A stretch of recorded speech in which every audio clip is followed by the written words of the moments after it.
Hammaga assalomu alaykum aziz hamyurtlar. Kompyuter sohasining ashaddiy ixlosmandlari.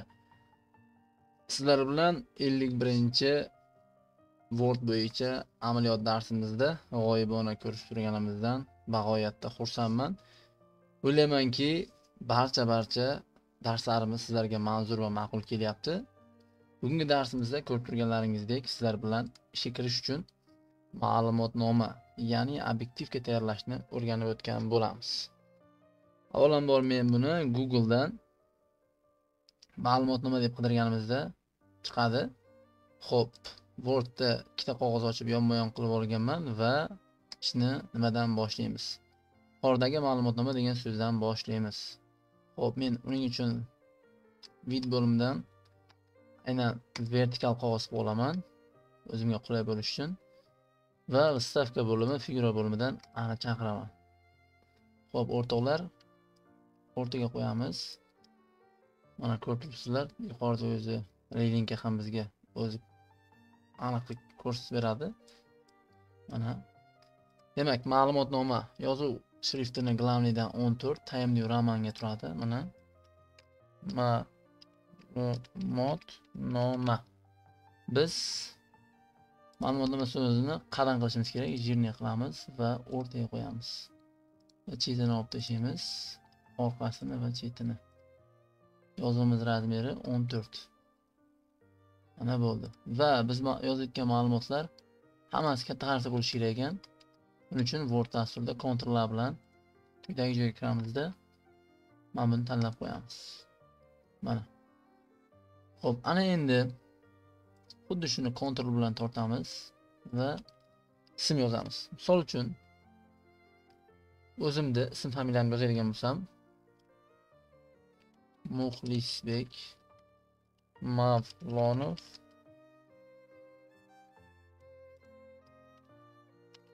Hoji Muhammad o'g'li. Qaranglar, bitta probel tashlaysizlar, keyin yana tashlab L deb yozamiz. Mana. Demak, bu ham 14 razmerda bo'ladi. Ana endi undan keyin esa mana bu yerga xo'p, hozir nima ish bilan shug'ullanayotganimni yozaman. Misol uchun men biror bir maktabda ishlayotganligimni yozib qo'yaman.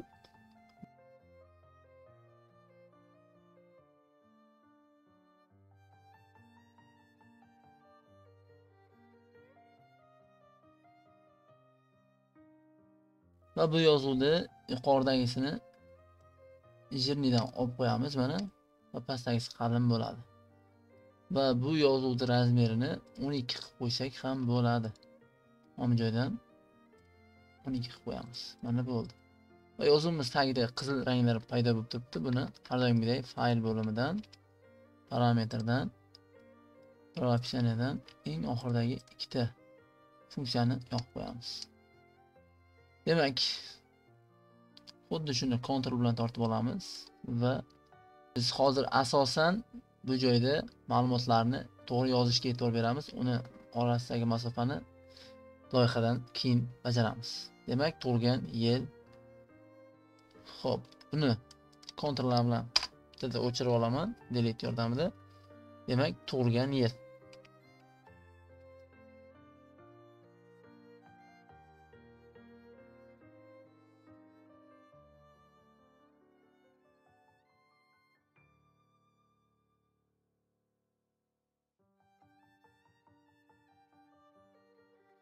Xo'p, Toshkent shahar va birinchi yilni yozar ekanmiz. Demak, 2020 ikkita joyni, bitta joyni bakalavr va magistrini tugatganman.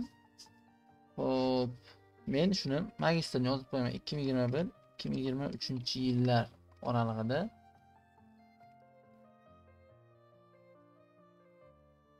Buni tortamiz va virgul bilan O'zbekiston Milliy universiteti. O'zbekiston Milliy universiteti qisqa qilib yozib qo'ydim. O'zbekiston Milliy universiteti. Xo'p, matematika fakulteti, matematika fakulteti. Mana bo'ldi. Ana endi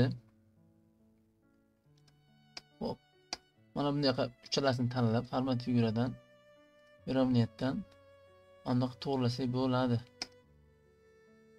Mana to'g'ri bo'ldi. Buni ham shunday qilib to'g'rilasak bo'ladi. Mana buni tanlayman. Format figura, uravniyatdan. Mana sezgan bo'lsalaringiz. Tak, orasidagi masofani ham to'g'rilasak bo'ladi.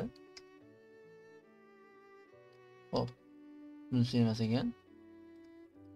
Tak. Mana. Hoppa. Sezgan bo'lsalaringiz juda ham ajoyib holatga keldi. Buni va buni tanlaymiz va boyagi funksiyani tanlaymiz. Hoppa. Mana azizlar, juda ham ajoyib holatga keldi. O'ylaymanki, barchaga tushunarli bo'ldi.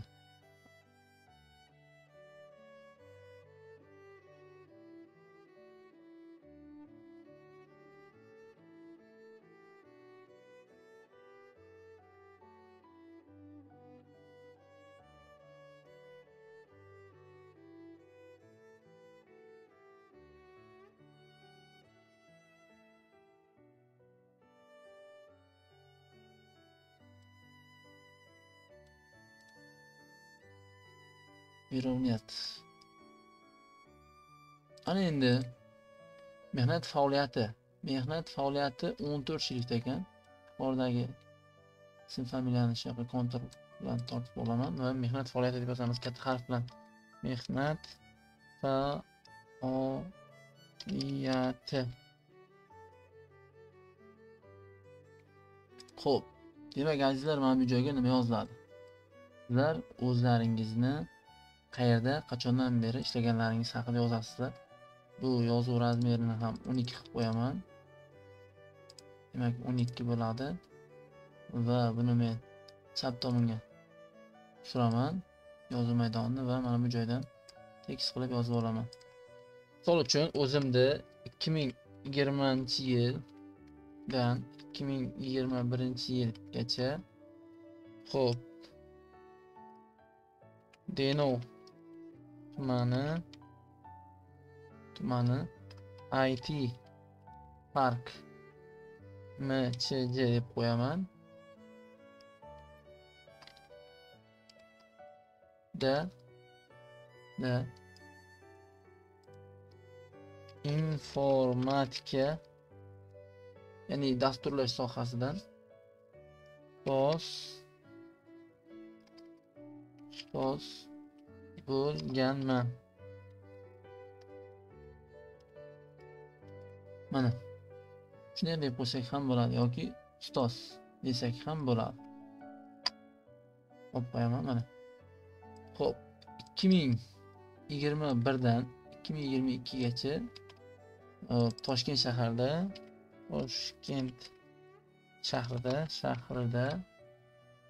shahri deylik. YSK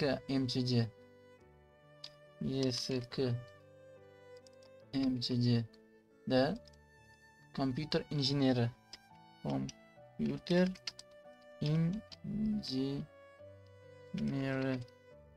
xato yozgan bo'lsam uzr, injeneri va hokazo yoziladi va undan keyin yangi qog'ozga jadval ochamiz va jadvalga biz nima yozamiz? Bu yerga o'z oila a'zolarimizni yozamiz. Men shunchaki hozir bu yerga sizlarga qisqacha bir namuna ko'rsatib ketaman.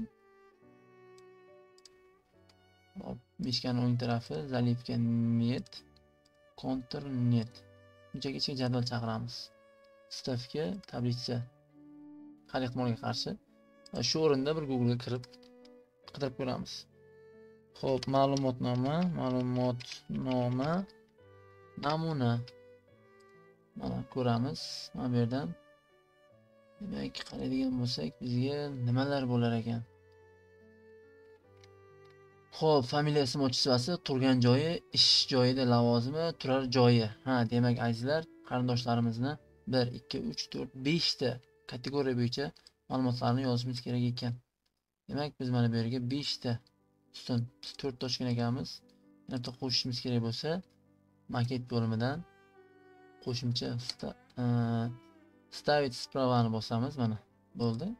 Endi bemalol mana qilib tab bilan qo'shib oila a'zolarimizni ham yozadigan bo'lsak bemalol bo'ladi. Mana ham joyga vaqtni yuritish maqsadida sizlarga tezroq tushuntirdim va iloji boricha oson yo'li bilan tushuntirdim.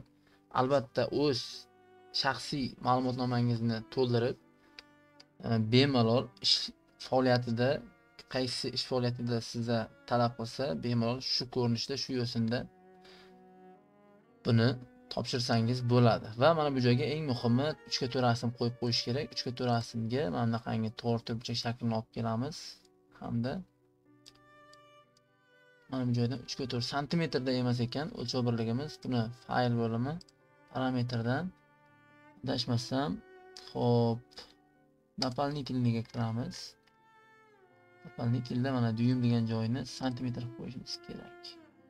Mana endi qaraydigan bo'lsak, balandligimiz 4 santimetr, enligi esa 3 santimetr. Mana ko'rishlaringiz mumkin. 3 ga 4 rasm uchun maxsus joy tayyorlab qo'ydik. Bemalol mana shu joyga joylashtirishimiz mumkin bo'ladi. O'qib qo'yamiz. E'tiborlaringiz uchun rahmat, aziz mutaxassislar. O'ylaymanki, bugungi 51-amaliy mashg'ulotimiz ham hamma uchun foydali va qiziqarli bo'ldi. Keyingi onlayn darslarda ko'rishguncha deb qolaman. Sog' bo'linglar.